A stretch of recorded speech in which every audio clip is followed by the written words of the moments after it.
the Energizer Bunny of progressive politics. You know, it's just extraordinary. 11 years for every single Friday, even a couple of times on Thanksgiving Fridays.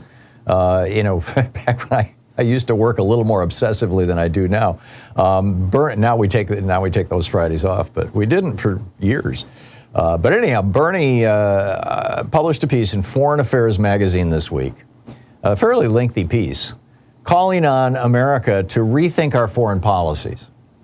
I mean, you know, we've done some really stupid things, right? We've intervened in other countries in ways that have completely backfired on us. The ones that he points out are Iran, Guatemala, the DRC, the Democratic Republic of Congo, the Dominican Republic, Brazil, Chile.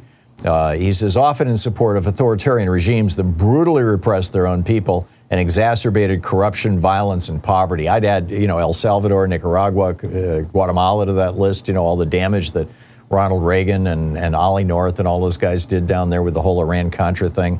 You know, having Iran hold the hostages so that Reagan could beat Carter, and then taking the money that Iran gave them for the weapons that he sold them and using that to arm these fascists. People call them anti-communist guerrillas. There was no communism down there. They were pro-fascist guerrillas. This was, you know, these guys were Pinochet lovers, right? They were in the mold of Pinochet, of General Pinochet. Bernie references George W. Bush is committing nearly 2 million U.S. troops and over $8 trillion to a global war on terror and catastrophic wars in Afghanistan and Iraq, the latter built on an outright lie. He says, as long as wealthy corporations and billionaires have a stranglehold on our economic and political systems, foreign policy decisions will be guided by their material interests, not those of the vast majority of the world's population. Spot on.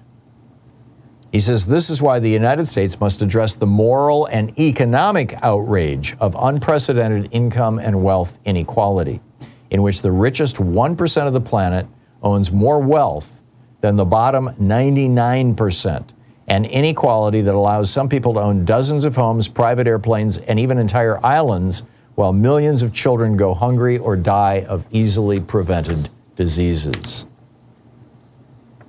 I would love to see our foreign policy, you know, fundamentally redone along the lines that Bernie is talking about, and to become advocates, not just for democracy in the world, which we've in some ways done a good job of, and in some ways just totally, you know, screwed up, but also to realign, to refocus our foreign policy, you know, away from militarism, other than defending other democracies like Ukraine, and toward reducing poverty around the world. I mean, you know, they tax their billionaires over 50% in most of the developed countries in the world. Here, our average billionaires, you know, according to some studies, pay as little as 3%. The number that was quoted last week by one of our politicians, I forget who it was, it might have been Bernie, was 7%.